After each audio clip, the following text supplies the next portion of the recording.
I was searching for a good venue for George and I to do what we love to do, and that was to make wine. And I literally stumbled across this place. Like, yeah, I really think this would be a cool spot to call home. Just got lucky walking the beat, walking my area.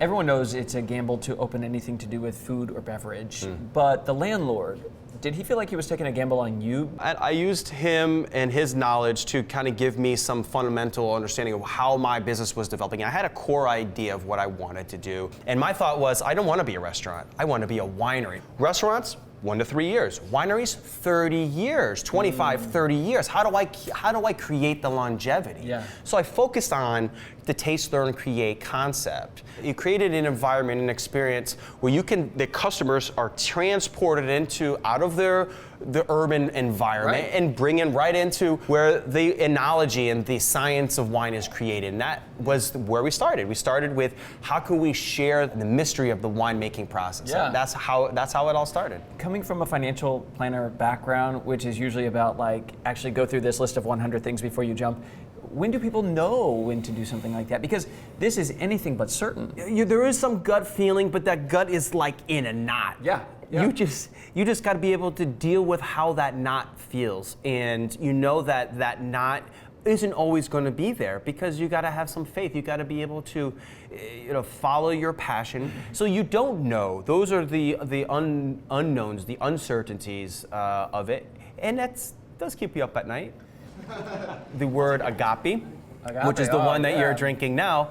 Just a little story on with my daughter Sophia. She was 6 at the time, and she would draw a sticky notes, Post-it notes, and this one particularly caught my eye, and I kept it. That's what I'm drinking? That's what you're drinking right there. We decided that we were going to use this image, but how do I tie this in?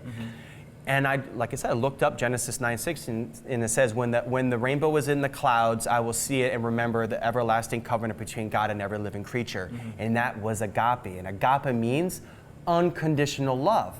And that's why I do this. I do this for love. I do this to make sure that Sophia, and for family, but for love. Yeah. You gotta love this. Your first batch of wine you made in 1999. With Georgia, yes. With Georgia, your wife, and her father, who has since passed. But this was a family legacy that it seems he was so proud to have passed on to you guys. Totally. He would make wine and he would just give it to his friends. He would ask for his pareja to come over, and we would really enjoy each other's company while sharing the thing that we made. You just want some. I have to imagine that's one benefit of what you do, is that a lot of people want to be involved in it because a lot of people, they love wine. I mean, not only the taste, but the whole process. I mean, there's something special about it. The uniqueness of it is when you get to experience where it's coming from. They want to feel the personalization. They want to know who the maker is. People want to understand the story, and that's what we're aiming to deliver. You get to be Damon, the winemaker. Damon, the wine guy, the urban wine guy. I love that. So what do you say for cheers? Just for cheers, we say stinyamas, and that translates to our health, right? Stinyamas? Stinyamas. Okay, stinyamas to our health. To our health. To the health of Urban Winery.